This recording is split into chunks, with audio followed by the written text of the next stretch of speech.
महाभारत का युद्ध खत्म होने के बाद कैसे हुई थी द्रौपदी की मौत। अगर हिंदुस्तान के पौराणिक इतिहास की बात करें तो बहुत सारे युद्धों का जिक्र किया जाता है। पौराणिक कथाओं में संग्राम की एक गाथा है जिसे ही सबसे भीषण माना जाता है और ये है महाभारत का युद्ध। पांडवों और कौरवों के बीच लड़ा गया ये युद्ध बेहद खास था। इस युद्ध में द्रौपदी के मान के लिए लड़ा गया था। महाभारत के अंत में पांडवों की जीत हुई थी और युधिष्ठिर को राजा बना दिया गया था। ये तो सच है, लेकिन कई लोग मानते हैं कि यहाँ कहानी खत्म। पर ऐसा नहीं था। महाभारत का असली अंत हुआ था पांडवों और द्रौपदी की मौत के बाद। कुरुक्षेत्र की लड़ाई में कौरव और पांडव दोनों ही तरफ से बहुत ज्यादा तबाही मचाई गई थी और एक पक्ष की जीत का मतलब था लाखों लोगों की मौत। महाभारत की किताबों की बात करें तो इसे पूरी 18 किताबों में विस्तार से लिखा गया है और युद्ध तो 16वीं किताब में ही खत्म हो जाता है। 17वीं किताब जिसका नाम है महाप्रस्थानिक पर्व पांडवों की स्वर्ग यात्रा का जिक्र करती है। इसमें पांडव और द्रौपदी प्रस्थान करते हैं और इस किताब में सिर्फ 3 ही चैप्टर हैं। द्रौपदी का जीवन। द्रौपदी 5 पांडवों की पत्नी थी और उसके 5 पुत्र थे जिन्हें उपपांडव कहा जाता था।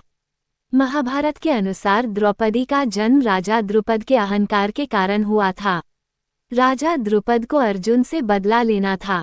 दरअसल पांचाल नरेश द्रुपद को द्रोण के शिष्य अर्जुन ने हरा दिया था और इस कारणवश उन्हें अपना आधा राज्य देना पड़ा था।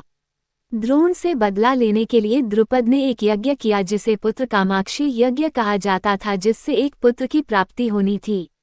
इससे द्रौपदी के भाई धृष्टद्युम्न का जन्म हुआ। इसके बाद द्रुपद को आखिरी आहुति देनी थी, लेकिन वो बिना उसके ही उठकर जाने लगे।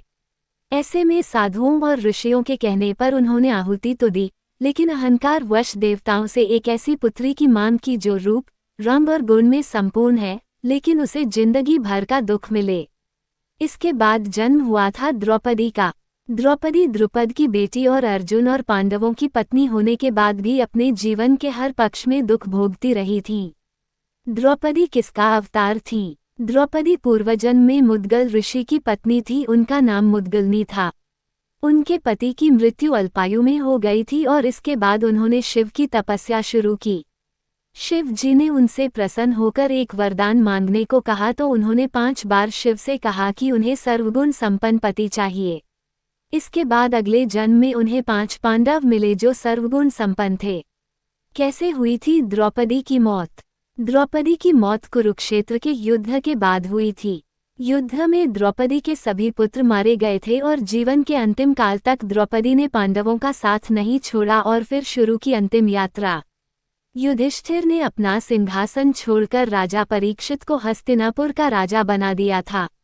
इसके बाद पांडव, उनके साथ रहने वाला कुत्ता और द्रौपदी सभी ने एक साथ यात्रा शुरू की। उन्हें लेने इंद्र का रथ आया था, लेकिन उसमें कुत्ता नहीं जा सकता था और इसलिए फिर सभी ने पैदल भारत यात्रा शुरू की जिसमें उन्हें हिमालय के जरिए स्वर्ग की ओर जाना था। शुरुआत दक्षिण के समुद्र से हुई, इसके बाद उत्तर की ओर बढ़ते बढ़ते ऋषिकेश पहुंचे और फिर सभी हिमालय की ओर चले। हिमालय की यात्रा में सबसे पहले द्रौपदी गिर गईं। द्रौपदी गिरकर मर गईं और सभी पांडव द्रौपदी के जाने से विचलित हो गए। भीम ने युधिष्ठिर से इसका कारण पूछा कि आखिर द्रौपदी ने इतनी जल्दी क्यों शरीर त्याग दिया और स्वर्ग की ओर उनकी यात्रा को क्यों नहीं पूरा किया। तब युधिष्ठिर ने बताया कि द्रौपदी भले ही हम 5 की पत्नी थी, लेकिन उन्होंने अपना धर्म पूरा नहीं किया। उनके मन में पार्थ यानी अर्जुन के लिए ज्यादा प्रेम था। यही कारण है कि द्रौपदी को कुछ समय के लिए नर्क में जाना पड़ा और वो अपनी स्वर्ग की यात्रा को पूरा नहीं कर पाईं। द्रौपदी के बाद एक एक करके सभी पांडव अपना अपना जीवन त्याग चुके थे और अंत में स्वर्ग के दरवाजे पर सिर्फ युधिष्ठिर ही पहुंच पाए थे, लेकिन वो भी अंदर नहीं गए। ये स्टोरी अच्छी लगी है तो इसे शेयर जरूर करें। ऐसी ही अन्य स्टोरी के लिए प्लीज़ लाइक शेयर एंड